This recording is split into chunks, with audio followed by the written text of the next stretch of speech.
Hey, Are you namaste, there? namaste, Vandana, namaste. So wonderful, Sincere, so wonderful to see you. sincerely, namaste, Muna. Been a Thank long you. time. Yes, absolutely, absolutely. I'm so fortunate to be in your company today, in your divine company, and I know that being or the great beings above are made this happen somehow.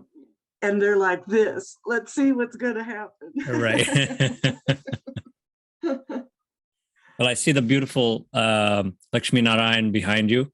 So Yes. with God and Guru's grace, we're able to meet today. So I'm really it's a euphoric feeling. Absolutely, it is. You know, so truly blessed.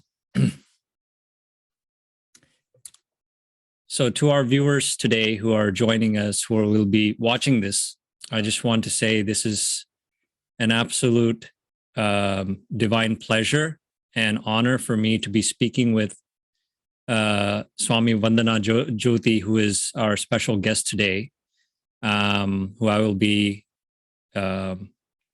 interviewing and having a discussion with about her experiences with our guru and my grandfather, Sadguru Sant Keshavadas, that she had spent many, many years at his service and many glorious experiences, many mystical experiences, many wonderful discourses, lots of great teachings that we all remember.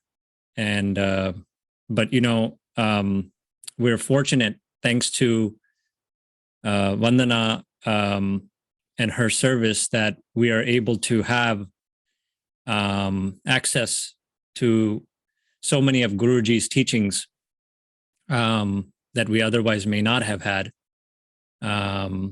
because over time, the type of media that was used at that time was different, and to be able to, to have the determination to keep that wisdom accessible for future generations was a tremendous seva, and we are thankful for all of that you have done in order for all of us to benefit from it today and going forward as well. So when I think of the Temple of Cosmic Religion, the organization that Sadguru Sant Keshavadas established here in the US many decades ago, one of the pillars that I can think of is you. And one of the pillars of this organization to be what it is today, you have a major role to play in that. You had a major role, and you're continuing to do that. However you're doing it now, we're going to get into that. But it's definitely something I'm very, very grateful for, and grateful to once again be in your divine presence today, and discuss the glories of your spiritual journey. So I'm looking forward to it. I'm looking forward to sharing it. It's really the glories of Guruji on my journey. Yes, absolutely. With the good graces of the Lord Almighty and our Guru, I'd like to proceed and say, we once again have you joining us for all the way from Mount Shasta, California. I'd like to really find out what led you to being there, because it seems like you've been up and down the great state of California and spent time in different parts of it. So, of course, the role you played as a pillar of this organization was on the West Coast, largely there. And of course, you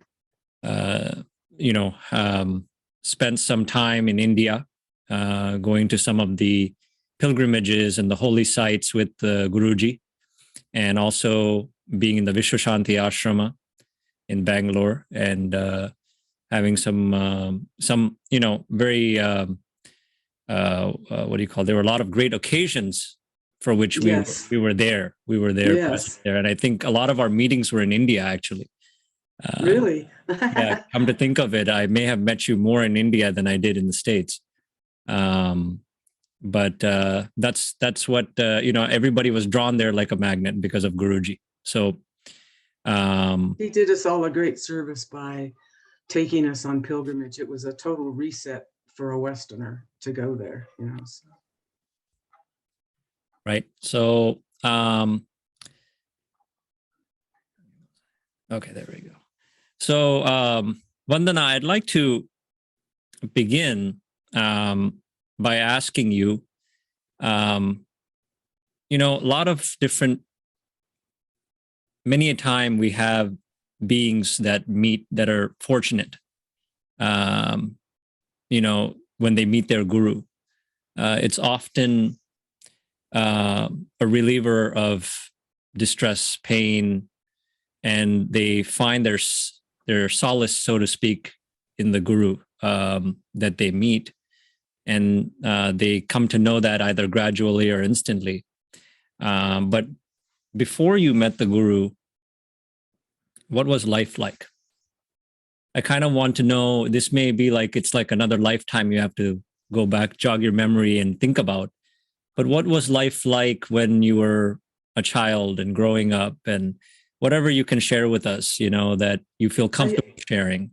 I'm very comfortable sharing because it's quite a drama, really, and one that after Guruji entered my life, obviously went, it's a whole nother path after you meet your guru. But I was a foster child from about just before the age of 6 until I was 16, and got married at 16. I flipped a nickel and it came up heads. So I married the guy and had 3 householderships with 3 different husbands. There was a lot of alcohol in my early childhood.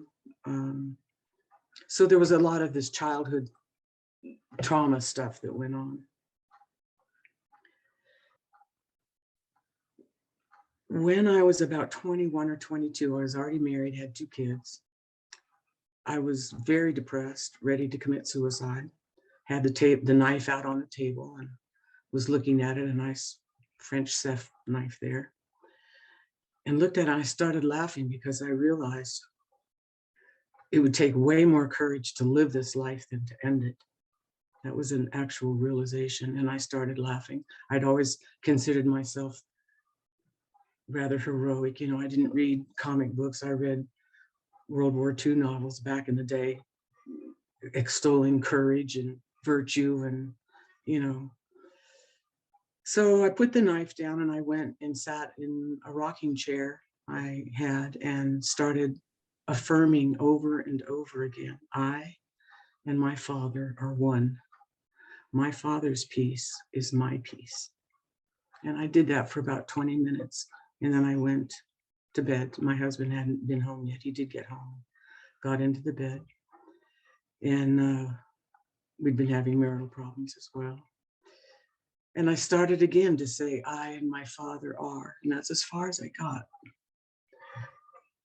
Flooded. God, the Heavenly Father, flooded my being with his love, which is something I had never experienced before to any depth of degree, of course, from a human. But then when you get a taste of the real thing that has no warts in it because of people's egos and their ideas of what is love, what is it? It was fabulous. And it for 3 days afterwards, I was in a state of extreme peace, no matter what was going on around me. It was profound. Obviously, that was my first, not my very first introduction, where God introduced himself to me. Previously, one of my foster families had shipped me off to a camp. And then when I got back, they washed my clothes and shipped me off to another camp, you know, a children's camp thing. It was like, I didn't know anybody at all. And we're sitting in this big, round, what do you call it, where it's an amphitheater, where it's outside and there's a big bonfire down there in the middle, you know, and I'm feeling utterly freaking alone in the universe, entirely, completely alone. Yeah. And God made me aware I was not alone in the stars, in the universe. The universe knew I was there, even if nobody else cared, you know. So anyway, moving on, moving faster forward. I had that experience of God's love. And then more forward, one of my foster mothers, long after I'd left their home, brought over the book, Autobiography of a Yogi, which I read. And cover to cover, immediately, you're mine, Yogananda. And I read where it wasn't Sri Yukteswar, it was Lahiri Mahashaya, met his guru at age 33. I'm 18 at the time when I read Autobiography of a Yogi. And this was before, great, fabulous book. What a gem he brought to the West as an introduction. You know, I always wished people would also read the footnotes. There was a whole bunch more in the footnotes of that book as well. So anyway, I read that, and I had all the master's pictures. I called it my rogues gallery on the refrigerator and so on. But when I read that Lahiri Mahashaya met his guru at age 33, flash, you will meet your guru when you're 33. Wow. Definitive. So, fine. But for 15 years, I forgot that prophecy, totally immersed in the householdership of raising the kids and this and that. So my babysitter, who lived in Concord, Martha, for 2 years been trying to get me to meet Guruji. Am I still on the topic?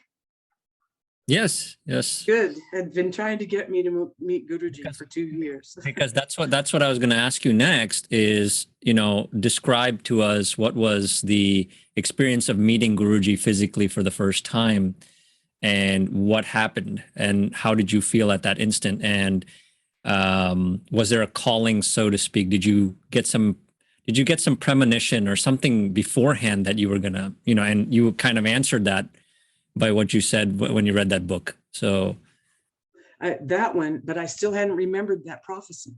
I still hadn't remembered that one. Yeah. My babysitter for 2 years had been trying to get me to meet Guruji, her guru, Guruji. And it wasn't timely, I guess. I don't know. But then one day I got down, and then one more time she invited me, and I got down in front of my altar where I had pictures of Yogananda, the one with his last smile. And I said, am I supposed to go meet this guru? I really don't want to meet a charlatan. You know, there's a lot of that going around. You know, I'm a little nervous about this. And his picture, I mean, talk about, he had a smile, and then it just blossomed. And so I got the assurance that I needed that this guru was not a fake or anything like that. So, right. So I agreed, and I went to meet him, and we're waiting in the airport about 1 o'clock in the morning, and having low conversation. Sham was there, Swami Omkar Das, some other devotees from the temple. And the plane arrived a little late, and this is very personal, by the way. And I guess, I feel comfortable to share this with whomever you are sharing this with, Muna. Okay. So Guruji gets off the airplane. Everybody, all the other passengers are mostly gone, and he gets off. And Martha and I were standing about 15 feet in front of the gate. You could go to the gate back in those days. And we were standing there in front of the gate. And I had butterflies in my stomach. And then all of a sudden, he's there. I didn't know what he looked like. Didn't have any clue what to even look for. And I don't look at his face. I look down. I'm looking down at his feet first. And he has sandals on. He's not wearing any socks. And it goes up his dhoti. He's wearing a white dhoti. And this time, although 99.9% of the time, after I met Guruji was wearing yellow, the householder color. The night he got off of that airplane, he was wearing white, the Guru color. White kurta, white dhoti. He had his mala on. I looked down and I started just moving my face up his whole short, round, plump body, and his eyes locked with mine. My breath left me. All my feelings left me. I was utterly motionless. My third eye opened like this, and over here, I could still see, not that I was paying any focus to it, but just the edges of this world. And then in this world, standing there,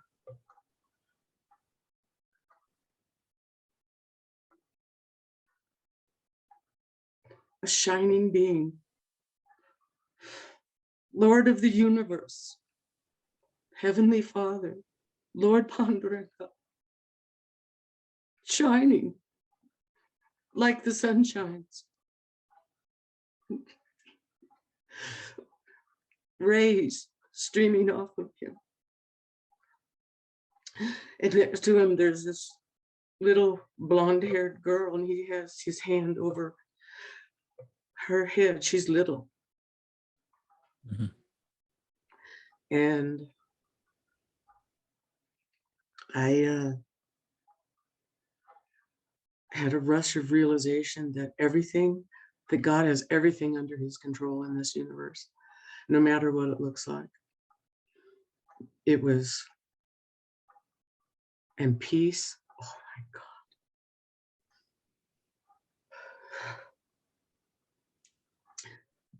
So then my third eye closed, and of course I'm left there just utterly, and the love, oh my goodness, utterly stunned. And that began a new life. Began a new life. Yeah. I think it feels like a rebirth within the same life, because there's life before that guru, and then there's life after, and there's a separation between those two completely. Nothing is ever the same again, ever. Yeah. I'm all right with that. Absolutely. And this is where you found perhaps the love that you were seeking, and that you wished you got, probably more, obviously more than that. But what I'm saying is, many times you not really. In the physical and in my physical, when I was with Guruji, the way he showed his love to me was and I consider it the most loving thing that the Guru could have done. Mm-hmm. He scraped my ego, and I was a wild one. I had a strong ego. When you're in the foster care system and you don't have, the family and all of this, first of all, you become really controlling, because you figure everybody else everybody else messed up my upbringing. Now it's on me, and so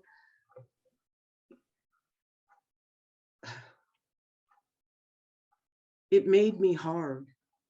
And it made me hard. Mm-hmm. And so he had to work with that. And he called me a rockhead one time, rightfully so. But when your guru calls you a rockhead, Right. So moving forward, what was it like when you entered this organization, and the people who were already there?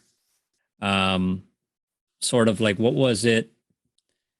What was, as you entered and then as you slowly moved into a comfort level within the organization, what was the role that was given to you? Because I often think of it like these gurus are like, they have this nature of a talent scout, like sports, how like these scouts know what type of player would fit the system of the coach or something like that, So what kind of talent scout was Guruji? Because I can understand the diversity that he would want everybody to have. Everybody needs to do a little bit of different types of seva. You need to be well versed in different things and touch different things and touch and feel everything. But then there's some people who most often the experts can see this person is so good at this. I think I'm going to allow that person to do just this, mainly this. So what was your role like? What were the types of things that you did? What was your routine like? In the beginning, it was general temple seva. I washed more dishes than in the years that he was at the ashram than I ever have since. Well, I'm exaggerating, of course, but I washed dishes, I vacuumed, I arranged fruit, I did flowers. And that was in the beginning. Then as he already, the reason I was born was because I ended up God gave me, by his grace alone, a very techie mind, very detailed techie mind. And so I ended up being in the computer aspect when Macs first came out. And I received a somewhat large, I think it was like $4,000 or something. I don't know what, maybe it was more. Anyway, so I bought the temple and myself one of those Macs, the 9-inch Macs, and gave one to Sham, used it. And yeah, that's where his, him being an Apple fan maybe began there. It may, well, that's because Apple was the only time at the time doing WYSIWYG. And so we knew we wanted to do newsletters. We wanted to see if we could, we were in the printing business, you might say. So, and also database for mailing lists and so on. So that kind of techie stuff, I got into that fairly soon. Yeah, fairly soon, because Sham was still there. He didn't leave till 87. I met Guruji in 81.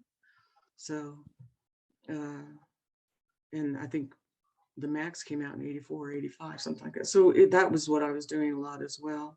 Typesetting 2 of Guruji's books, well, more 2 of the big ones, Dattatreya and Ganesha, for printing in 88 over at Sarotan's printing press. Right. He knew I was also good at bookkeeping type of stuff. So he ended up giving that chore as well. Got it.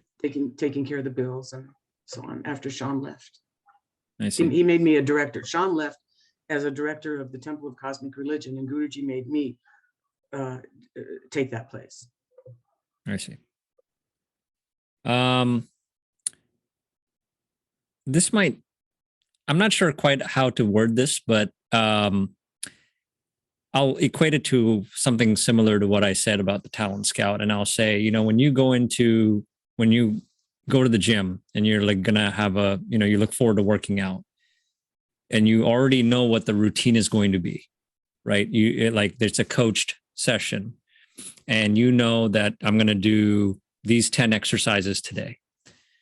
There's some exercises that you really look forward to, and it's like, you're like, can't wait to do those. And then there's some like I could have done without doing some reps of that exercise, So I'm wondering, in your routine of doing the seva and what were your duties, were there any that you, or I'll ask you this: what was your favorite part of being around Guruji and doing the seva that you were doing for the Oakland Temple, or when he was around, or whatever? And what was something that you wish you didn't have to do, or maybe today you're like, hey, that was a teaching that I got. You look at it differently today, but maybe you weren't so fond of doing that back then.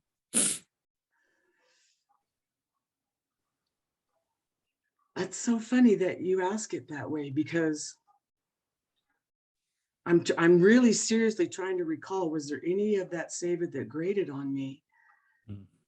And it just didn't. I was so happy to be able to serve Guruji, and to maybe here's the part that kind of got, as you rise in an organization, you become the focus of other people's irritations. Let's put it that way.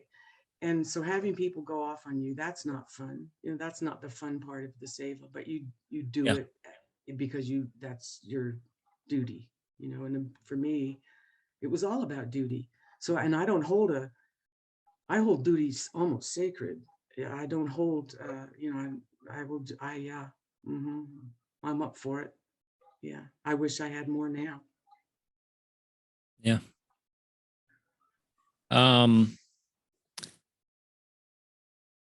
And so when we think about the feeling with which, or the bhava, right? The word is bhava, the term. Yes. With which you had a relationship with Guruji, your disciple-guru relationship. Yes. Was it like I have the three, some of the gradations, or some of the categories of that relationship could be of the dasya bhava, or the servant lord type of, or vatsalya, where you actually feel like you're you're kind of like taking care of the guru. You're like a motherly kind of instinct or feeling like that, or like the sakhya, like where you have that friendship, or sometimes the guru shows you more like a buddy kind of a relationship. What kind of bhava? Mine was dasa. Dasa, definitely. Yeah, definitely. Okay. I still consider myself just a dasi. Okay. Yeah. His dasi. Yes. So, in association with Guruji, as you traveled with him, or even when he was in the States and you were taking him to programs, different places, or in the Oakland Temple or whatever, you would sometimes have the good fortune of being in the company of other great gurus. Yes. Right? Like other beings who Guruji would have a instant connection with, or so they're like literally, two sides of the bridge that are looking at each other, and let's meet in the middle, that kind of a thing. So you guys were, you and so many others who were with Guruji at that time, they had that benefit of meeting other great saints, and experiencing maybe them giving some discourses, or them taking part in some of Guruji's discourses and things like that. So I really want to know, you kind of answered this about pre-Guruji, which was you read the autobiography of the yogi, but you hadn't met or gone to any sort of never sort of camps, or any yoga camps, or TM stuff, or anything like that. So you haven't met a guru before that, but you have met many gurus after that. So what real so-called? Yeah, I mean, but they were recognized by guru is a very special term. You know that one. Yeah, it's a self-realized being. Right. There's been a lot of people that traipsed through the temple who were not self-realized being, but were, worthy of veneration. Can I say it that way? Sure, okay. Absolutely. Okay. But you may have met other beings who were self-realized as well. I don't know if you Swami have. Swami Balaganga Dharanat rings my chimes just fine. Yeah. He was a very special person. Right. Yeah. My question is, to you set Guruji apart? And I know your vision, the instant vision that you saw right there probably was it, but I'm just saying, what was I it? hear your question. There is more. Yeah. What was it that set him apart from someone else that was on the same plane, so to speak? Not that I can actually determine who's self-realized and who isn't, other than my guru and possibly one or two others whom I've met through Guruji. Mm-hmm. But Guruji was absolutely unique in his presentation. I have heard all these different people, but the way he gave the knowledge and his command of it, and the way he could weave, he might start out, here's the story here, and then it might go over here, and and all of a sudden, you don't know, and all of a sudden he goes, whoa, and he comes right back. He was an absolute master at delivering the message that God wanted him to deliver. And charming. Yes. And the ability to relate to people's real life examples, yes. giving people real life examples, giving them in a nice little down to earth and understandable. And sense of humor, adding some comedy into it to keep it light, not to go make anybody go too crazy. He wanted to kind of keep it light and yet deliver the strong message to people. He was a master at that. He could prop up your chin with this side and then slip in some teaching or something on the other side. He was a master at it. Right. Yeah, just really is a master. He is a master at it. I watched your Krishna Das interviews or conversations this morning, and that was wonderful. Number one, and there was a couple of occasions there where I just really understood I'm a fan of his anyway. But can I diverge? Can I? Oh, absolutely, absolutely. He told a story about his VW bus being saved by a blast of wind going around a big curve. Do you remember that story? Yeah. Yep. When I heard that, I almost fell out of my chair this morning, because back in the day, before I ever met Guruji, God, the Guru, or whoever, name it whatever you like, God, Guru, same thing, did the same thing in a VW bus. My husband, myself, my 3 kids were driving in Oregon to go rescue his daughter, who was in a VW bus. But her bus wasn't working, and we hit black ice, and our VW bus went careening across 30 feet of gravel toward the river. And you know how the windshield of a VW bus is right here, and the passengers right at the edge of the cliff where it would have gone over into the river. And the forward momentum has pushed my nose up against the windshield. Wow. The hand, the wind, call it whatever you want, swatted that bus around, sent it back 30 feet back over that gravel, and laid it over gently in the road. Mm. We all got out shaken, and but pure evidence of God's savior ability, protector, Partha. Absolutely. Yeah, that's incredible. It was incredible. Nobody was hurt. My little daughter, my oldest daughter, had a tiny little nick on her thumb. That was it. Oh, wow. Car didn't catch fire. Nobody came up the road and hit us in the dark. Yeah. It was amazing. Anyway, okay. Sorry. Unbelievable. Just like that Krishna Das story. You're right. It's just like it. That you can imagine when I heard that, I went, so. Right. You were, I think you've had that this close to life-ending situations a few times, seems like, and you've always been, the grace of God has always pulled you back.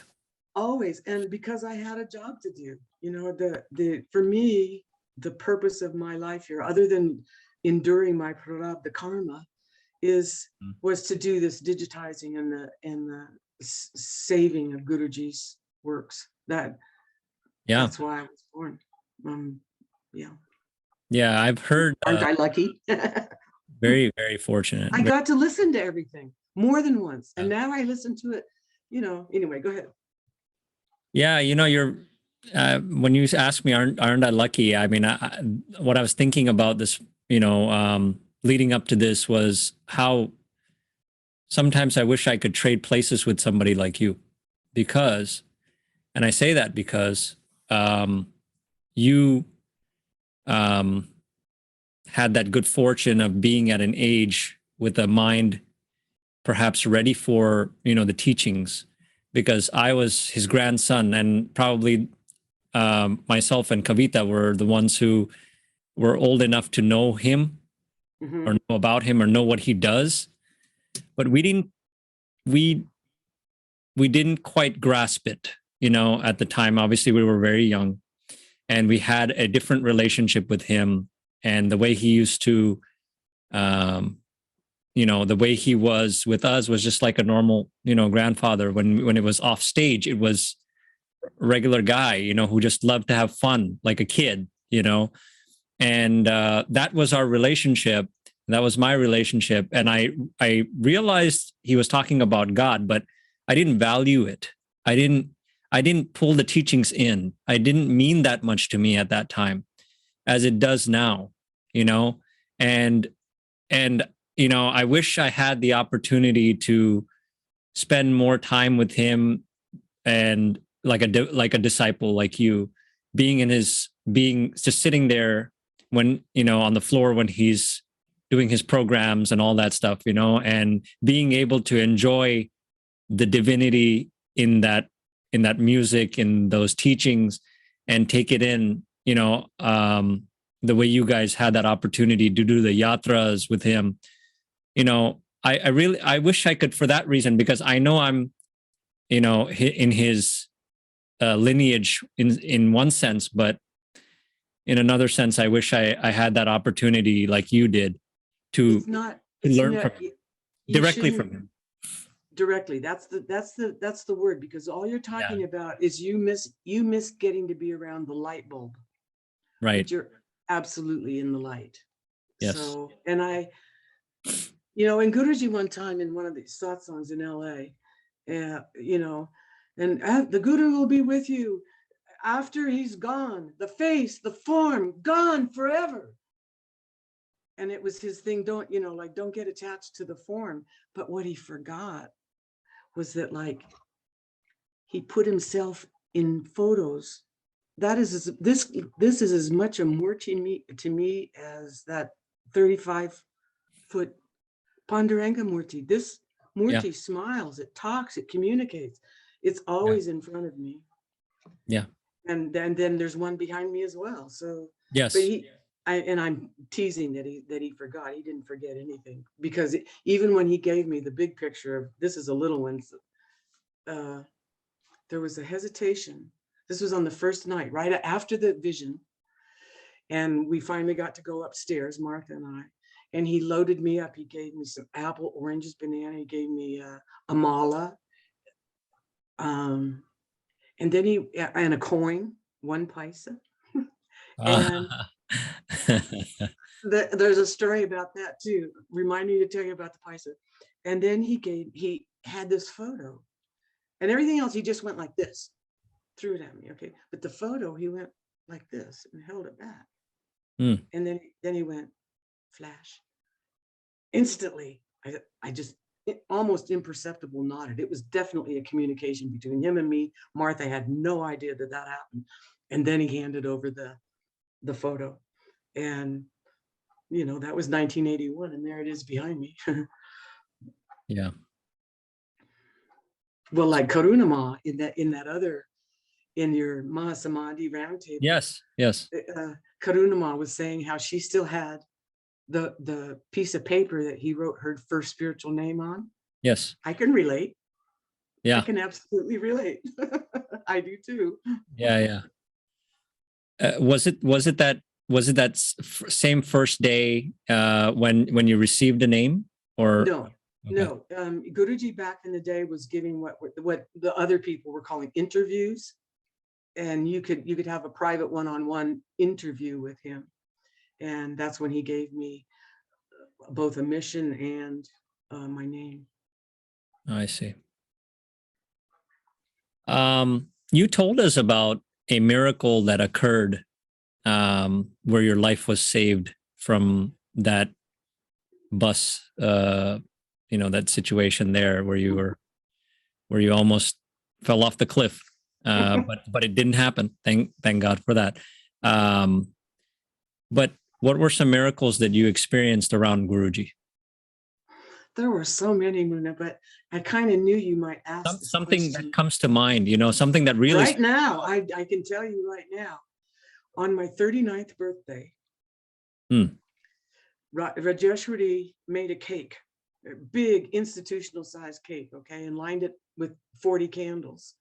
And after the satsang and the arati and everything, she went into the kitchen, she brought out this giant cake. It was all lit up with candles, right? And she brings it out and they sing happy birthday. And then Guruji, who's still sitting on his asana there, had not left the temple room, said, well, make a wish, Vandana. Make a wish, Vandana. And before I could even think of making a wish, he says, wish for the success of the Dattatreya book.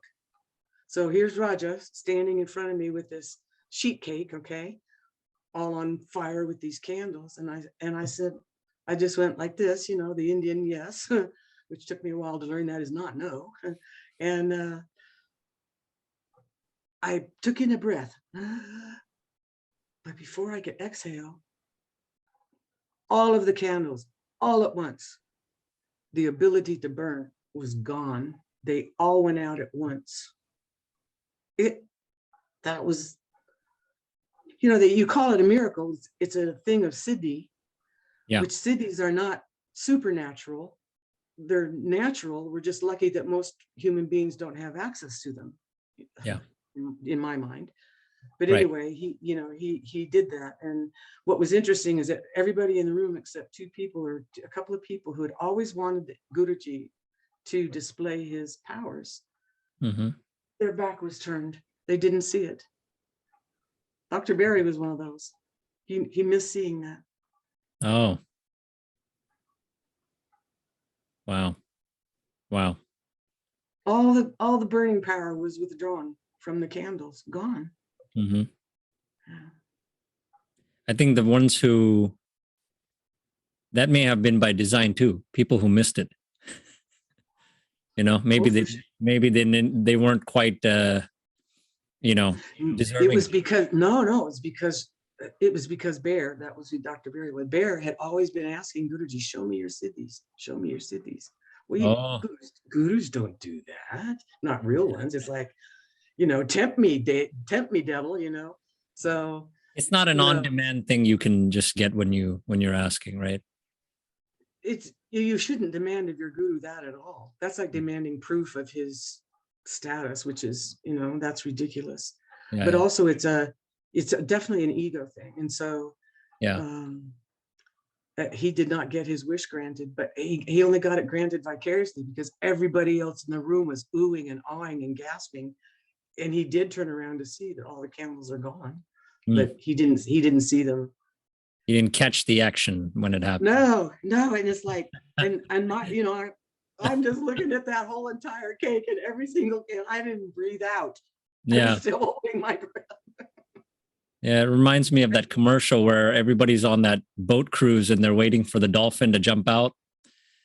And there's a commercial like that, And the person who was anxiously waiting for it to happen, they sneezed or something fell out of their purse or something, and she bends down to get it, and the dolphin jumps out and goes in before she could even look up. Exactly. So like you gotta have that, you gotta be able to naturally catch it. So yeah. It was a lesson for Bear too. He never asked again. So Guruji made his point, and it was fun. It was a lot of fun. Yeah. I'm trying to think. Let me think. It's funny. There's so many. I'm trying to think of some others. The Guru's nature is, he was always so equanimitous. This is my goal. In the old days, I was really wild. Now it's way better. Thank God for mantra. And, but one time, Sham, we were in India. It must have been one of the pilgrimages in India. Sham got bit by a bee, and apparently he's allergic to bees. Hmm. And the doctor, I've never seen Guruji get upset, not before or after this one incident. It doesn't mean it didn't happen, but I never got to see it. Okay. And he roared up, Guruji roared up at the doctor because he wasn't working fast enough to save his son. Of course, being a heavenly father, Bhakta, of course, that was right up my alley, you know, like, protect your son. So that was really cool. Interesting.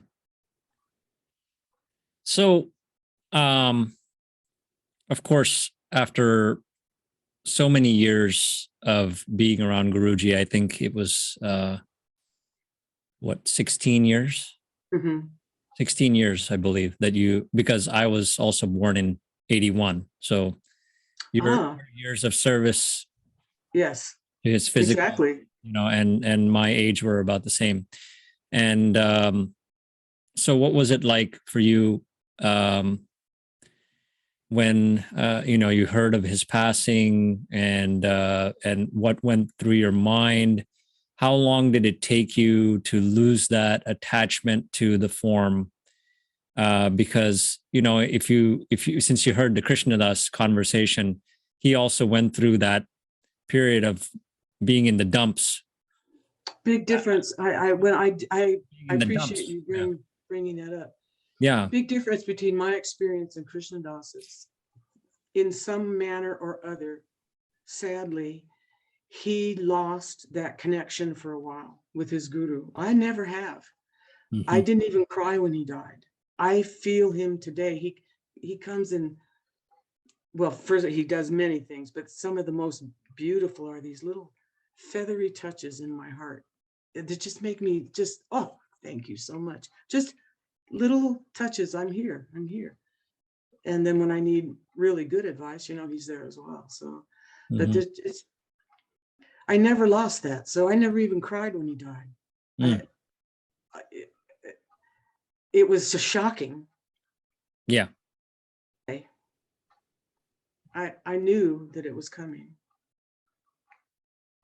Yeah, I think some subtle hints were dropped to people when he was on his last trip in the US.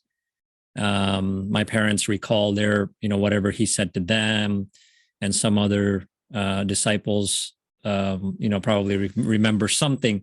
Later on, they came to know what he meant by that. What he meant, yeah. Yeah. But at the time, they didn't quite realize that this was the end, or this could be the end. But yeah. I saw him at the last time that Hari Charan, I was there at Hari Charan's place when he also last saw Guruji. We did a Pada Puja there too, so it was nice. So let's now sort of go towards you know, I'm calling you Vandana, but I introduced you as Swami Vandana Jyothi. That's how you are known. That's what Guruji said in my initiation, and henceforth she shall be known as Swami Vandana Jyothi. Yeah. So I want to know, like, how did that whole Swami initiation come about, and how is your lifestyle, if anything, how did it change with that title?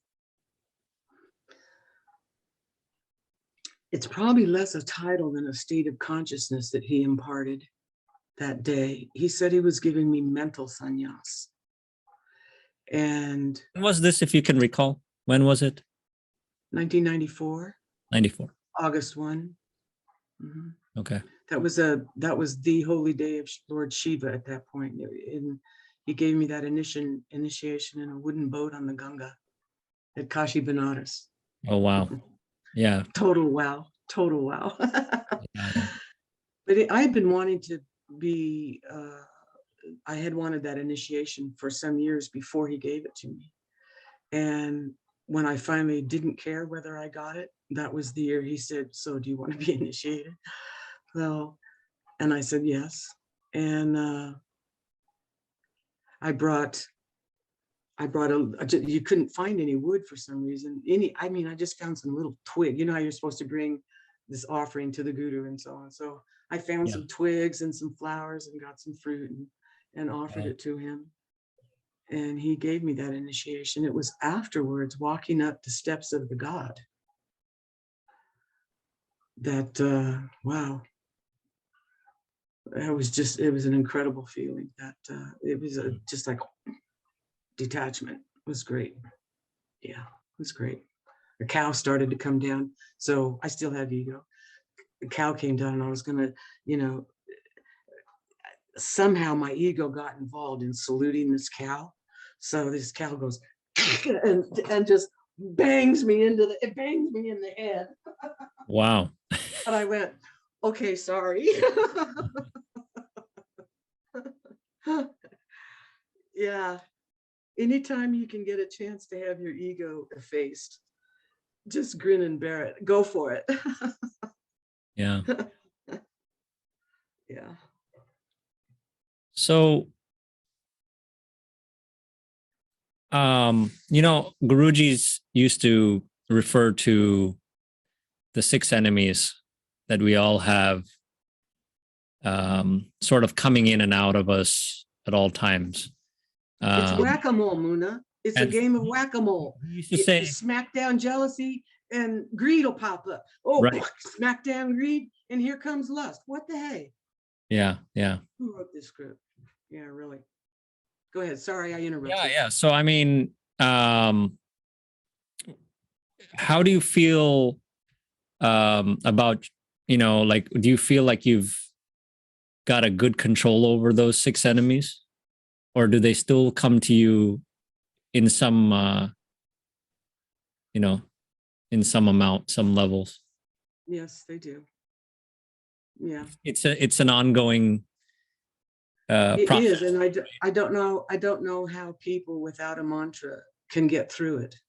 I mean, I just don't know. That is probably the most valuable gift that Guruji gave me, was that mantra that I have.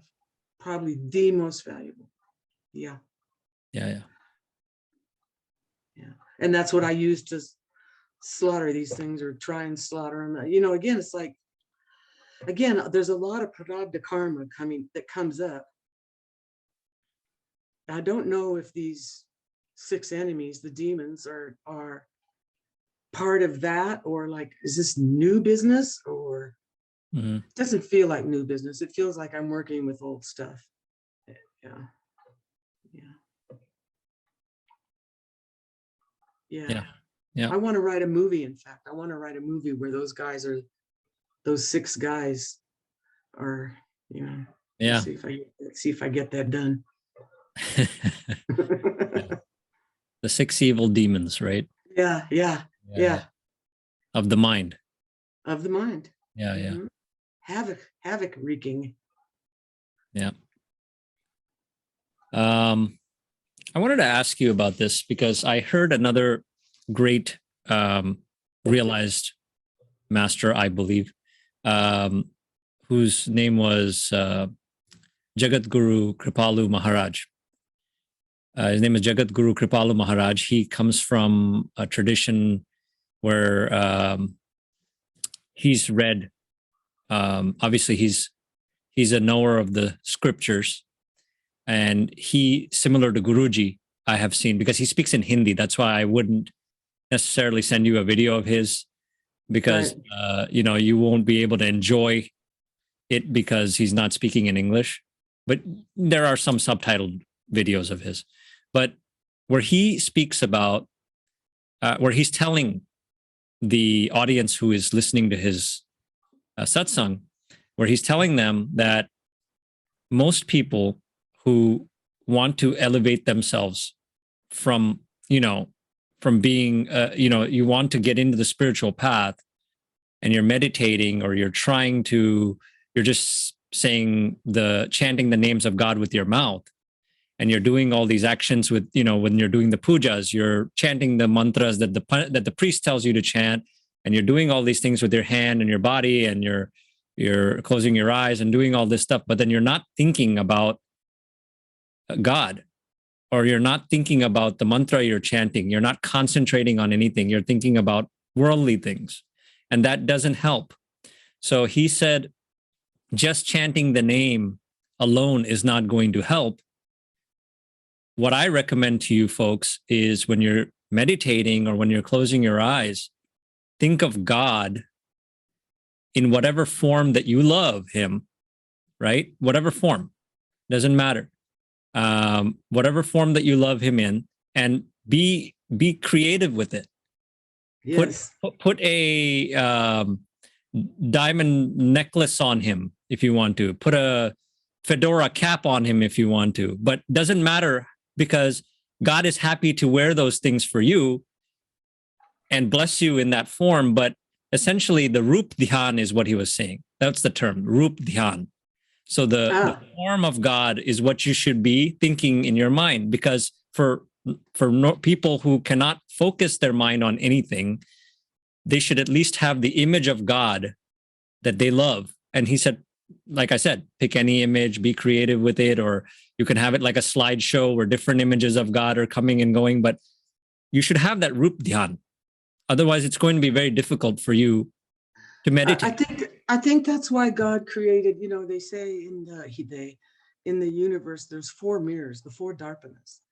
Yeah. And Murti Darpana is one of those. So that image that you're speaking of, whatever one rings your bells, concentrate on that. Yeah. And what I do with the mantras too is, like, even if I'm hearing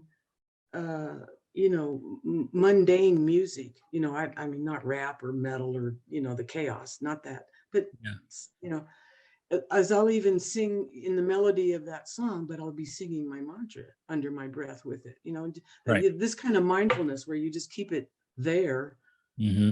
either thought of Guru or thought of your mantra all the time. That's how you make it through this samsara. Yeah. So once you, you got initiated with the Swami or the Swamihood, right? Yes. So yes. I know when during Guruji's satsangs, he used to many times bring up the commonalities between the different religions. Yes. And of course, the ones that fall under the umbrella of Sanatana Dharma, or the branches, if you will, Buddhism and Jainism, Sikhism, those, Yes. From time to time, he would bring those up. I don't know if he ever did any exclusive programs just on any one of those. He did. Did you ever do any sort of a study or extensive research on your own about these branches? And did you realize anything new in those that was separate from, not separate, because, like, they all have their differences, in some of the customs that they have and some of the ways that they believe in certain things. Buddhism sort of doesn't really speak too much about scriptures and to refer to the scriptures and things like that. There's no idols and things like that. There's, so I'm just wondering, did you ever delve into studying these in depth ever? Or was it just whatever Guruji would teach?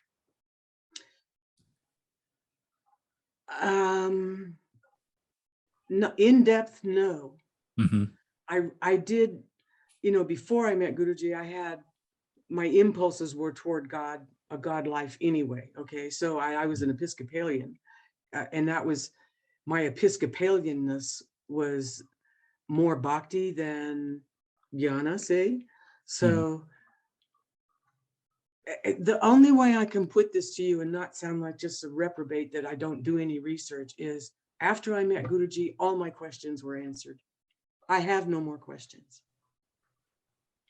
And I never asked him any. That was the end of questions. Mm-hmm. And then anything that he fed us was, okay, that's fine. It was just the end of questions. Yeah. End of questions, and maybe end of discrimination a little bit, right? Like trying to dissect, differentiate. differentiate and see, oh, what is similar, what is different. Let me dissect this. Let me, Yeah. you didn't find the need to do that. Yeah. None, zero. Actually, the Yeah. only thing with respect to that, especially when it comes into conversation with people of other faiths, is I just keep going looking for that the foundation of their religion as well. And the foundation is usually love. Stuff Yes. is put on top of that by devotees or fanatics.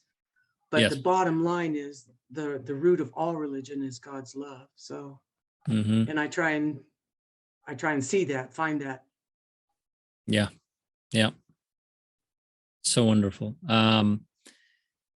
So just like Guruji used to compose so many books and so much of his works that you have assisted with and done some seva in terms of like you were saying, like typing and so many other things. He had tremendous amount of literature that he had published, with his great name.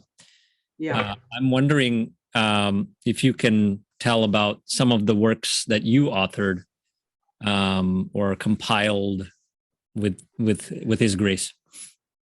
And only his grace. Thank you for pointing that out. I mean, we say that, we toss that off, how blessed we are, what grace.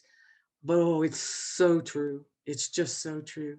The Guru Dakshina book was, I'd always wanted to be an author, he's also solving my, fulfilling my desires. I had always wanted to write a book, don't know why, but I did. And I think that's why I still have to get a movie out underneath my belt, or somehow I have to get rid of that desire.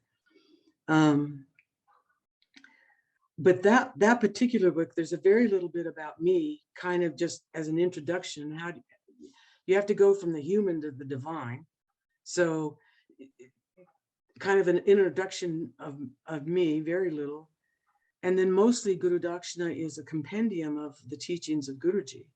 And so, direct lifts from probably maybe all of his, almost all of his books, maybe not some of the little booklets.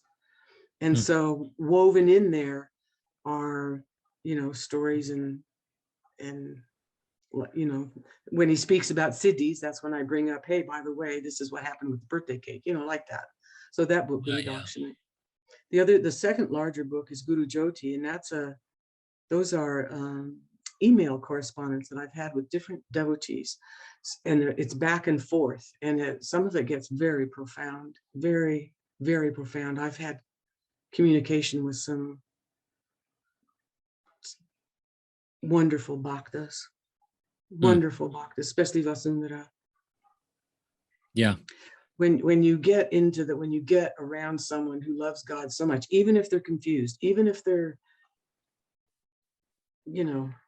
but that shining love is just like, it's like nectar for me. And she had that. She was devoted. Yeah. To be in companionship with other bhaktas who love their guru as much as you love your guru, that is precious. I don't have that now. That's why I think I've just really excited to meet you. Yeah. So are a lot of the disciples that you were with, or that you were with, when you were associated with Guruji in that time in Oakland Temple, and all the footage we see, where are all these people? Dead. They either left the organization or they're dead. Just so many are gone already.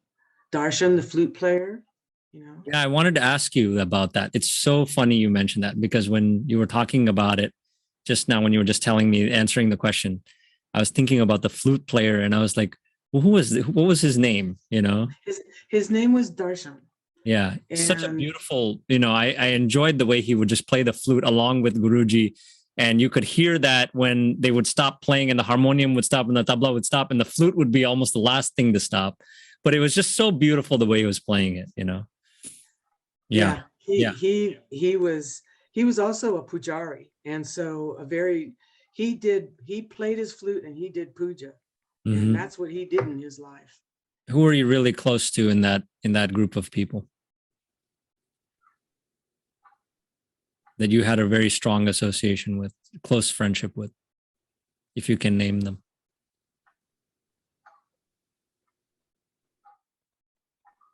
Everyone was different. I had a special affection for my tabla player, I call her my tabla player because she only played when we were doing bhajan at the temple at Tuesdays and Fridays. Mm.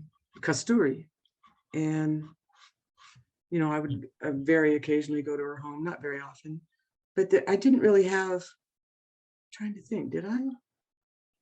It wasn't until after Guruji was dead that Vasundhara and I had this.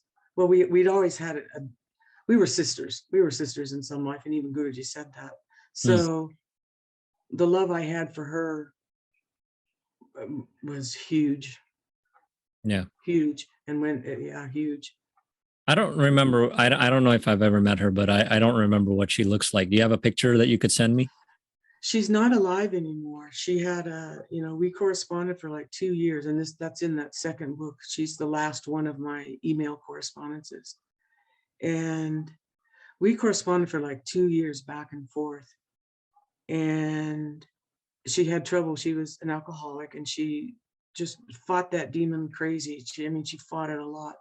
Mm-hmm. But in the end, one day, she got drunk and went to sleep nude on her bed, and she left her iron on, and the house caught fire.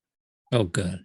Yeah, and a man was coming to tell her, get out, but she was nude, so she ran away from him and into the fire, over to the patio. She got out of the house, but the patio was also on fire.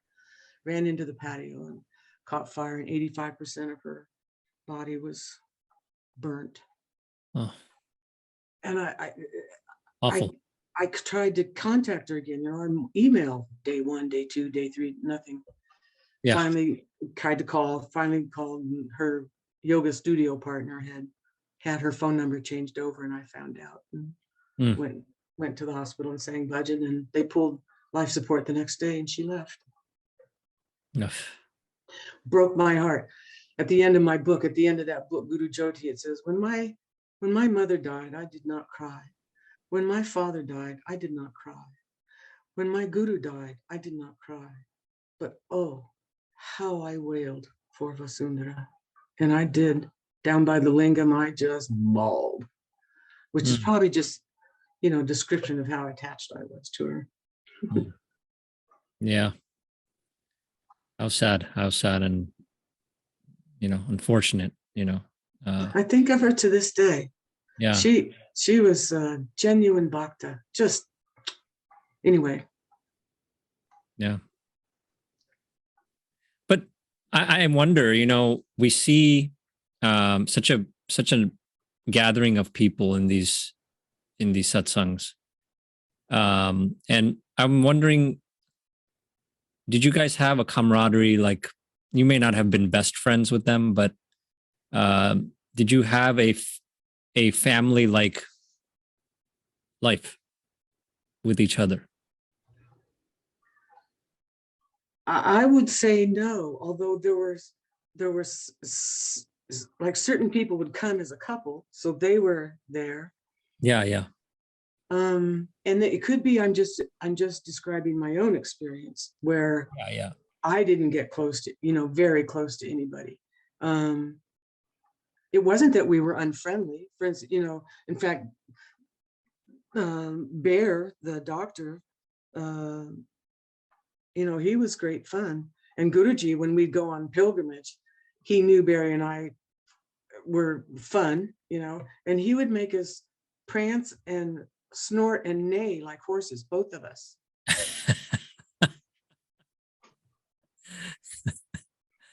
Okay. We did it good too. We did real good. We did horse really good. And he did that more than once. And it'd usually be in front of, like the prime minister, not prime minister, but some high muckety muck in India. It's like, and we did it. We obeyed. You obey. When he says do, you do. but we had fun with it. So Yeah. That's nice. the bhajan is when we would all coalesce, and then we weren't us. We weren't our little individual selves. We were, Right. yeah. Yeah. That was the best. Yeah, that was really good. Yeah. So tell me about life in Mount Shasta. How did you find your way there? It seems like I don't know much about the area, but it seems like it's a peaceful place, but it seems very remote or uneventful area. I don't know. I could be wrong, but you were living in the happening places earlier, Oakland and area and all that stuff where there's a lot of people there, a lot of traffic. So how is it there, and how did you go there? How did you find yourself there, and how is it with the life there now? I guess just give me like an idea of how the transition went from being in a very heavily populated city in California and then moving up north. Guruji wanted to sell the temple that was on Fruitvale. And is that the one where the videos are mostly from? No, that's Santa Clara. Oh, okay. Yeah, that's Santa Clara. I don't know, 89 to 90. I think the last satsang in there was in 94. We moved the temple in 94. Anyway, he had a 16-foot murti that ended up in Trinidad, but that he had wanted to put here in the United States somewhere. And he wanted to sell the temple in Oakland. And I don't know if you were aware also, and obviously you can edit anything you want, but I was raped in the temple there. And yeah. And the guy came back 2 weeks later, and I recognized him and called the cops, ran down to a store and called the cops, and they came and got him. And he ended up in jail. He was out on parole for rape. So oh gosh. Yeah, really. Hello. So anyway, and I said, listen, if this guy comes up for parole, you have to let me know, because I will come and testify that he should not be let out on parole. Well, I didn't, but I got this letter that said he'd been released, and I'd had my name on. If anything happens with this guy, let me know. I got this letter, he'd been released. I freaked and called. It took 5 calls. 5th call, go look at line 33. The reason is he's deceased. I mean, it was all in teeny tiny print, right? Except for released was in big words. He died. He died in prison. So I was glad that was done. Don't know why I went there. Sorry. Anyway, I don't know that was his motive for wanting to sell the temple. I think, no, he was looking for a place to put that murti, the 16-foot murti, and there was no spot there, not nary a spot. And so Mount Shasta, if you don't know, is the 180-degree from Arunachaleshwara. It's a highly spiritual mountain. And that's what is the attraction. Yeah. That's why people are attracted to Mount Shasta, whether it's remote or not. It's the mountain energy. And if you've never, you can feel it. You start driving up the road. Yeah. And at a certain level, it's like, okay, this is different, Yeah. And so a guy, an astrologer, had said, well, have you, I had met him, and he said, and I said, yeah, I'm supposed to look for a place to put this 16-foot murti. He said, have you ever been to Mount Shasta? I said, no, I've driven by. And lucky, if I had ever gone into Mount Shasta, I probably would have never left. That's how powerful it is. But he said, let's go. So we went and we camped on the mountain, high up, just at tree line, in a place that they had already been using as a Shiva temple, just an outdoor Shiva temple. Anyway, it was, came down off the mountain, and I realized, and I knew that I was supposed to go to Mount Shasta. I thought the temple was supposed to go to Mount Shasta too. or the temple was supposed to go to Mount Shasta, but the Murti wasn't. So Was the Murti physically, where was it at the time? I think it was still in India, and he decided to send it to Trinidad straight. Straight to Trinidad. Mm-hmm. Have you been to the Trinidad ashram? I never have. No. No. Never been to Trinidad. No. Yeah, I haven't either. But my dad and of course, you know, the remaining family, they've all been there and done some satsangs there for the Trinidadians. So there's an actual ashram there then, where the Murti is? Yes. There's a temple there, an ashram there. Yeah. Yeah. So you asked me something about Swami, and I don't think I fully answered your question. I'm up here in Mount Shasta. I live tell me alone. about your lifestyle. Your lifestyle. I live alone. And I'm very isolated. The fact that the pandemic came had almost no effect on me. That's how isolated I am. Mm-hmm. I do have communication via email with other people, some who are asking me, you know, questions. The part I miss, you know what I think, you know what I miss, Muna? What? Being able to share the knowledge. I feel like an unmilked cow. It seems to me very, very inefficient for God to give me all this knowledge and then not be able to, you know, it comes out to one, and maybe that's the way it's supposed to be. One person here, one person there. But it feels almost selfish that I should have so much. And I don't know how to share it. I literally do not know how to share it. Mm-hmm. You know, question and answer, what? YouTube? Blah, blah. Don't know. And yet again, you know, like Dayaram said in that Samadhi, Mahasamadhi round table, Te Navina Pranamapi Dachalati. I love that. Not a blade of grass moves, but by God's will. That's how I've survived some of the disappointments in the last 10 years, 10, 11 years. Mm-hmm. I just have to hang on to that phrase that God's will is being done, whether I like it or understand it. Yeah. Absolutely. God's will is always the only thing that happens, you know? Yes. Even karma is God's will. So it's like, okay, don't bitch, you know, don't bitch about it. Just right. I always teach it as suffering and enduring with equanimity. Yeah.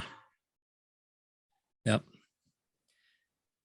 So now moving into maybe more of what you were just touching on, which was giving to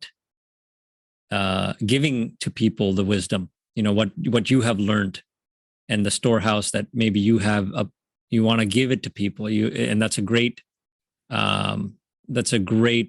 feeling to have, and that desire to share that knowledge with people.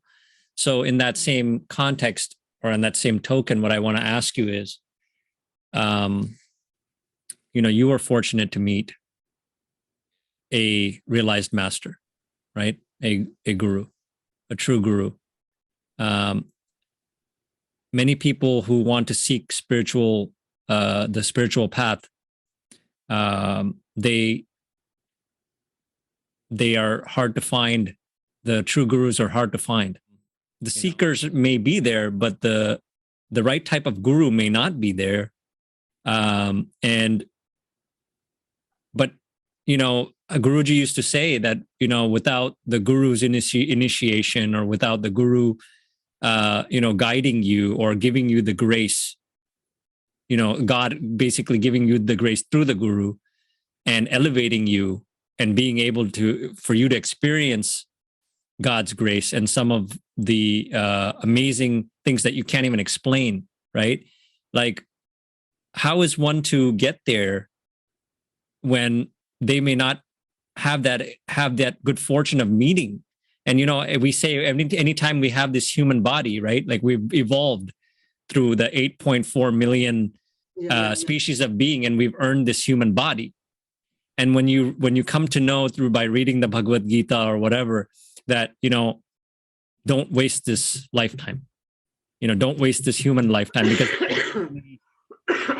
species of being that can elevate themselves or liberate themselves, from this rebirth cycle, right?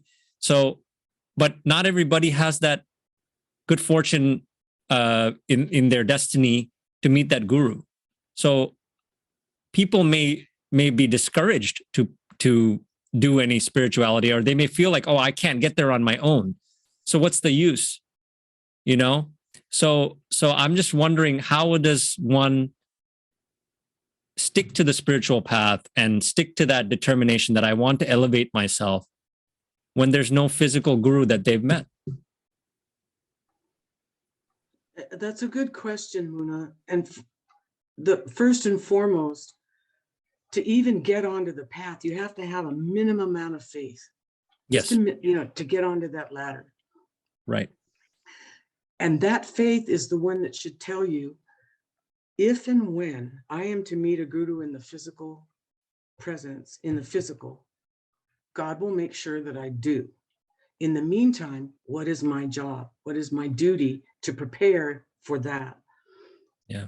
And purifying, to see a light like Guruji. If your heart isn't pure enough, and your body isn't pure enough, and your mind, the different elements of your tools, it could harm you.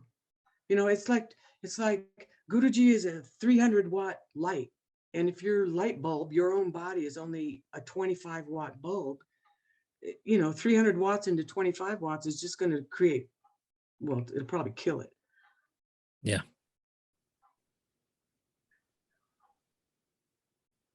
The desire to know God is what creates a response from God. And that's how you get to Guru. Mm-hmm. Or you've worked with your Guru before, and this is the life where, obviously have worked. In fact, he told me in my interview, we'd worked together in 2 previous lives, minimum. And so that, I just took up where I left off. And that's what other people would end up doing too. I agree that, in fact, it would be scary. I don't know how people do navigate it, whether this guru is the real deal or just. Yeah, because I really feel like, a lot of the gurus out there, they have their gurus in the title sense, but, and people who have that feeling like, oh, this guy must be the man of wisdom now, so I'm just going to follow him. But then you don't know how much wisdom he truly knows or how much he's aware of. And he could be just blurting out whatever, and he may not be guiding humanity the right way. And that's increasing. And I guess that goes hand in hand with the time period we're in, right? The Kali Yuga is supposed to be this way, where there are a lot of imposters. There are a lot of people dressed like in disguise. But you know what fries me? We're only 5,000 years into Kali Yuga. Panduranga is not supposed to show up for another 432,000. And if this is how we are now, yeah, right. I know. I know. So it's better we take whatever opportunity we get to liberate ourselves ASAP. ASAP. And again, even that doesn't happen without grace. How does one earn grace? Obedience, faith, trust, Yeah. And I feel like, if you recognize what the purpose of life is, then I think even if you don't meet that guru, say, and even in this lifetime, I'm talking about somebody who may have never come across a realized master. I'm saying that if they understand the purpose of life by, the scriptures, because that's one thing we can do, right? We can read ourselves. We may not be able to take ourselves to another level on our own, but we can at least at a foundation level, we can start on our own. Right. We can start seeking on our own. And from what we learn, if we understand the purpose of life, at least we can begin that process of chanting or of singing the name divine, as Guruji always used to say. And I'm sure that's going to set us up well for maybe another lifetime. You know what he used to say? He said, yeah, because chanting is a bhakti experience, that it's just a bhakti experience. And he used to say, bhakti is caught, not taught. And so getting into the presence of people who have bhakti is the way, that's almost a requisite, Yeah. I think. If the bhakti can come within us, if we can cultivate that or develop the bhakti through reading the scriptures or, the glories of the Lord in various texts that are there, or reading these great, books like about that Guruji wrote, or hearing Krishnadas sing. So, starting that process of developing the bhakti somewhere, if somebody's has the grace to start that process, then even if they're not meeting that guru physically in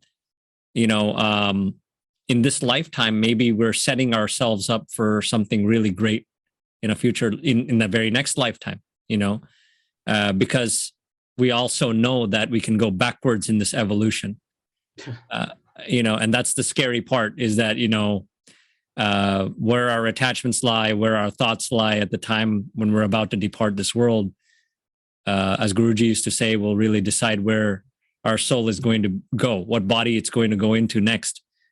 And the last thing we want to do is become an animal again, He also said, though, that once the Shakti rises to the fourth chakra, there's no possibility of going back down.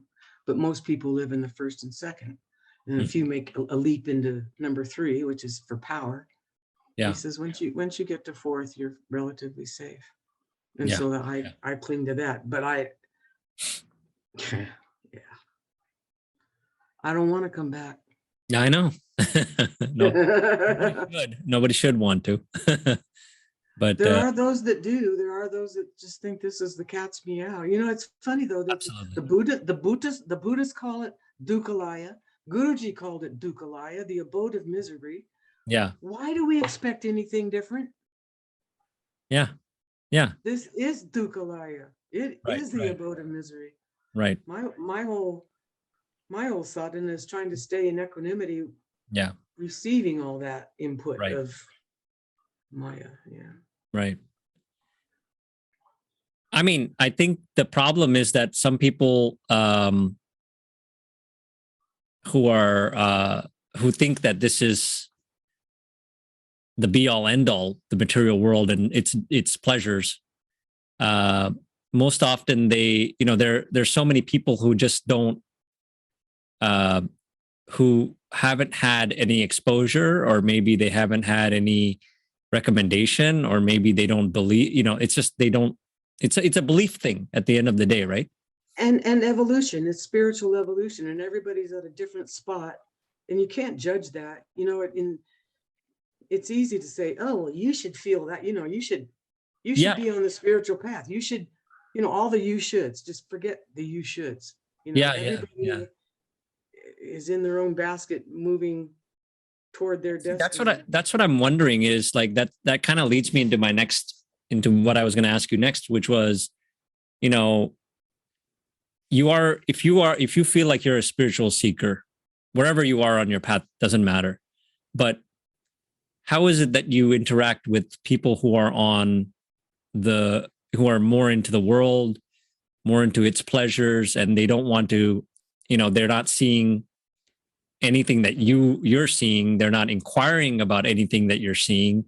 And somewhere that, at some point, maybe you're beyond that now, but at some point it might have bothered you that, somebody else is not seeing this, or I wish they could see what I'm trying to say, because that what I'm seeing is reality. And what they're continuing to live in is world of illusion. And it's like, how do I get that? How do I get people to see that? Or how do I not be judgmental about people who are not seeing that and be okay with that and still interact with them, still joke with them, still laugh with them, but not hold any judgment against them? That, what, I am who I am doing what I need to do, and you're doing what you need to do. But, we can coexist. But I'm not going to let, the problem is that I often find that people who are not spiritually inclined, they often look at it with some sort of disdain, or they look at it like, oh, that person's crazy. This desire. Jesus said it. Jesus said how to solve your dilemma. He says, take the beam out of your own eye first before you try and take the splinter out of somebody else's. That means get yourself self-realized first before you try and, that's the answer. And that's how you get out of judgment as well, because you work on yourself first, get yourself there. And then you don't have to do anything at that point. Guruji didn't have to solicit people. That love and that knowledge and that light attracts those who are meant at that time to be there at that time. One time I was spending a lot of money on advertising. I hired poster hangers and all this, and I wanted everybody to. How could the world not want to be at these satsangs of my guru? How is it possible? The attendance is so less. How is that possible? Yeah. And I got a little frantic about it, and Guruji said, "Vandana, God decides who's coming to these satsangs." That was such a relief. And I'm saying it applies to the dilemma that you're experiencing. God makes that determination. Who's going to be where at what time? And I always look at it sometimes as, we're on the stage, and God is the stage, the actors, the props, everything. And our job, even ego-filled, is don't ad lib, number one, in the script. Don't ad lib. That's ego-based, decisions and speeches and so on. But also be prepared. Keep your ear cocked as if, for when God says, now it's your turn, go on the stage, say this to that person. That's how it works with me. He tells you when to speak. He tells you when to invite. He tells you when to flash your light. He flashes through you. That's what gets the job and the information done. Yeah. Obviously we've had, in our lifetimes, we've heard of calamities, natural disasters, and things like that have happened. Of course, where you're living, used to earthquakes and tremors and things like that. Natural. I'm waiting for the mountain to blow. It's a volcano. Yeah. Yeah. I have a picture of me hugging. Of me hugging the Shiva Lingam, right? Yeah. And they find me like Pompeii, centuries from now, hugging the Shiva Lingam. Go ahead. Sorry. Oh, no. So, but we've had, we hear in the news, or we hear this happened, this place, when, tornado happened here and this happened there and everything. But of course, even though for you said it didn't make much of a difference, but this pandemic has globally, it has its reach everywhere, and it's affected everywhere. It's taken lives everywhere. So I'm wondering, how do you view this calamity, and what is it? How, what do you think was maybe the purpose of it? in a, I think the world is engaged in egregious adharma. And Mhm. I think Mother Nature is saying, wake up. Mhm. The whole drama of what's going on, even just in United States and United States politics, is so stunning to me that I have to constantly remind myself that nothing happens without God's will, and that nations have people have karma, nations have karma, cities have karma, and that's what we're watching unfold. The world has karma, etc. Yeah. This is just karma, and not Yeah. good karma. People, what really would be great is if people understood, look, the choices you make today, Jack, are the ones you're going to be suffering and enjoying the consequences of later. But a lot of people don't get that doing good is Mhm. also karma making. It's like the do without regard for the fruits thing that Sri Krishna was speaking. Yeah. And all this abundance of, being at home and time to themselves that people have gotten, not having to spend too much time commuting to work and things like that. What would your advice be to those people? What should they, because a lot of people have looked at this and like, oh, my life is over. My life is what as it used to be known. It's, I'm under house arrest now, or I can't go anywhere. I can't meet people like I used to. There's all this, you know, I can't do what I can't live my life like I used to live. And they feel like a fish out of water in that sense. So, what would you say to those people? It almost, I hate to do divisions, but it almost depends on whether you're already on the spiritual path or you're just a worldly man stuck at home, not able to enjoy your worldly enjoyments.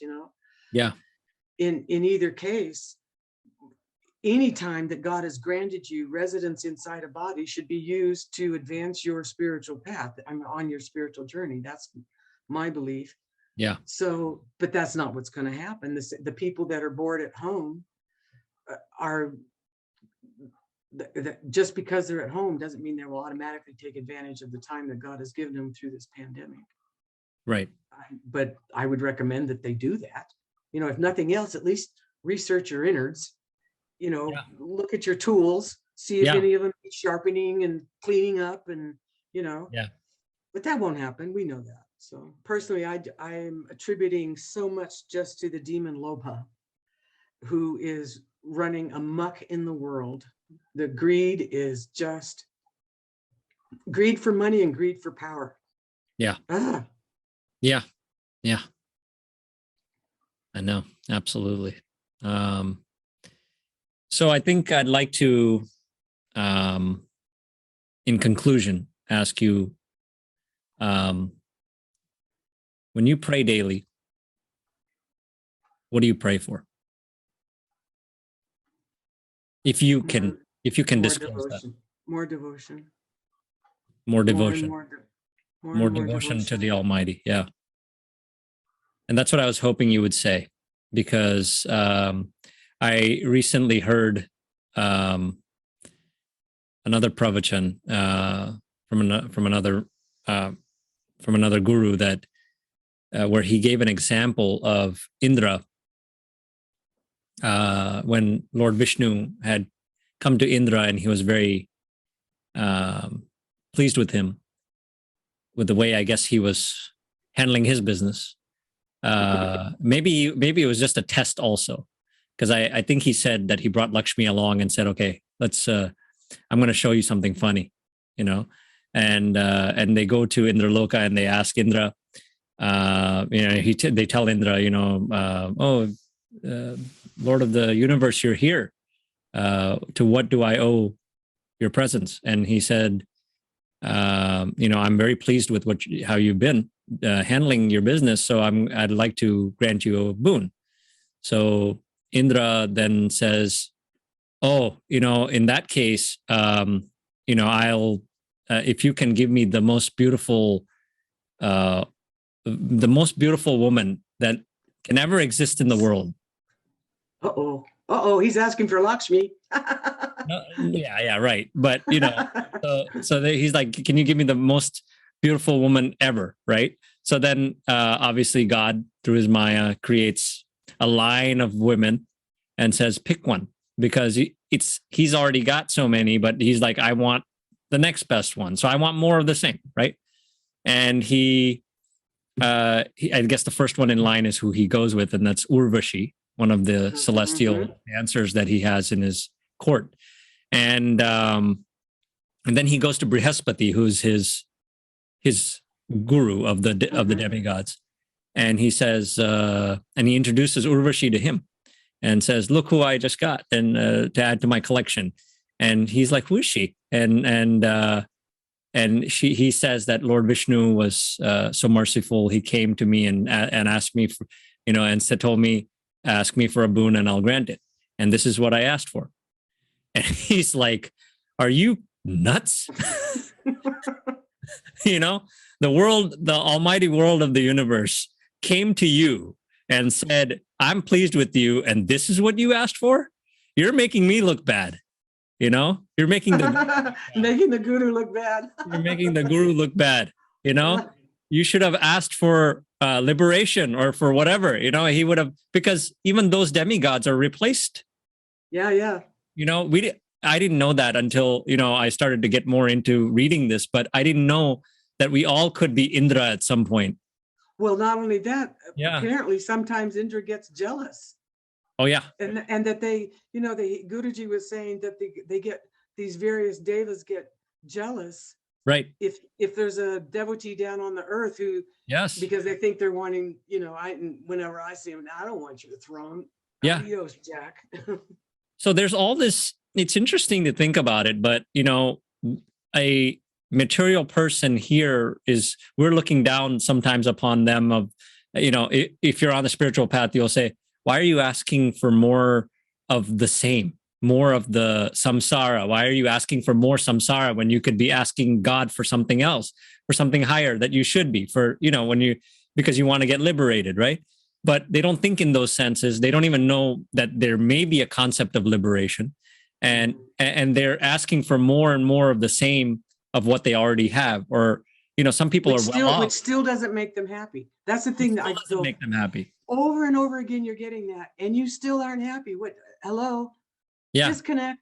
And it's interesting to think that, even in the swarga, in the heavens, these demigods are suffering with a lot of the same issues we have. And I heard sometimes when they get tired of it, they pray to God and ask, please send me down as a human to Mrityu Loka, to this earth, because this is the plane from which we can get moksha. And they can't just go from being an Indra and graduate to moksha, so it's incredible when you go deeper into this, that you come to know that the heavens that we often say, when person dies, we say, oh, may he go to Swarga, but I don't think we're aiming at Vaikuntha or Golok or some other, that realm.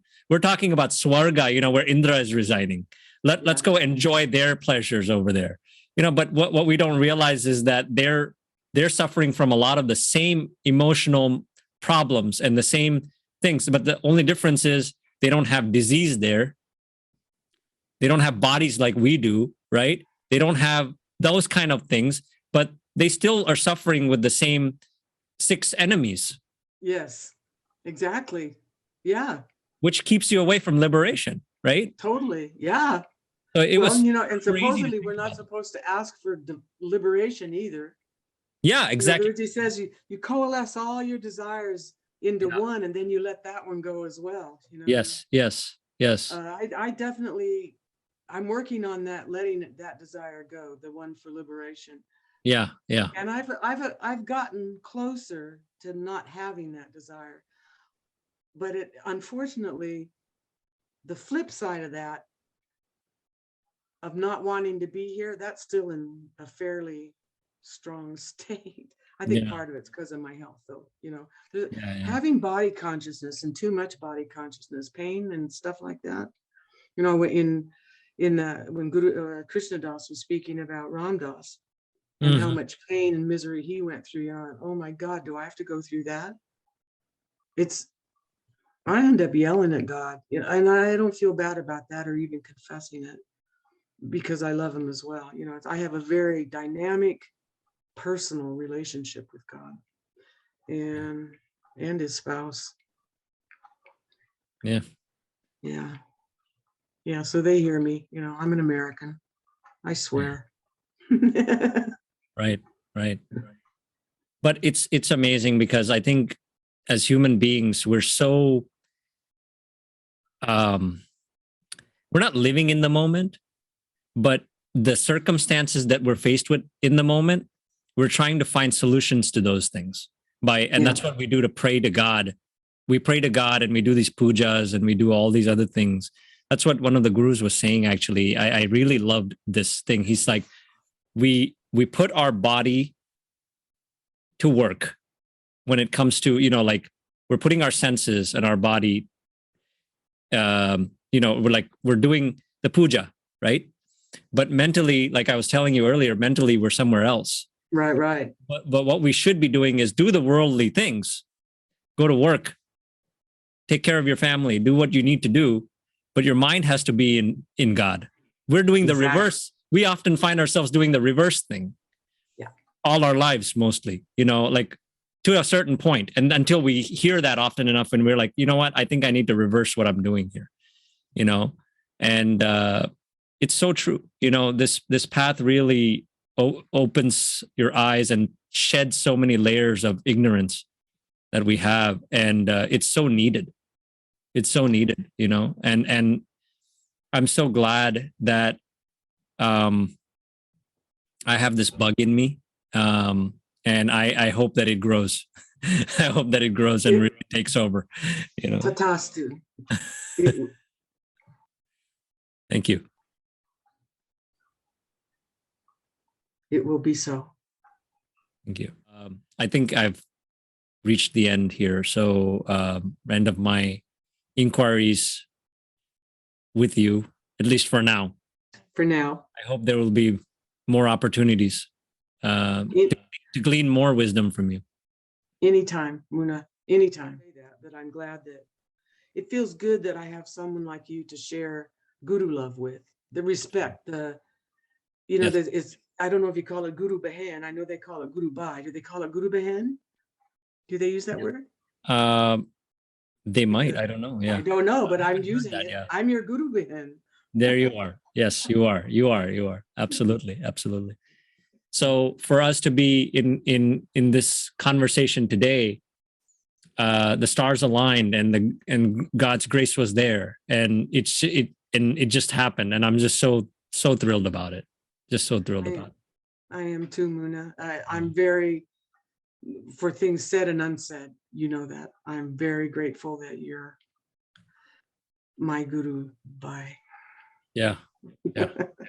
And I'm getting to know more about our Guru through disciples like you, who have. I could never tire of speaking of Guruji.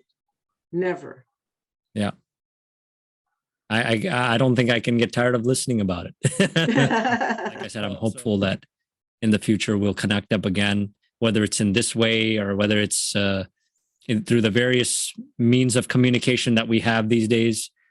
From time to time, I may need to pick your brain. Brain is available anytime. Spiritual brain, You got it. Thank you. Yeah. I want that. Anybody, bring them on. Here, Guruji, speak through me. Right. So, so thank you again, and I wish you the best of health and God and Guru's best graces upon you always, and may you continue to shine in whichever way possible that you are able to. So, thank you. Thank you. Namaste. Namaste.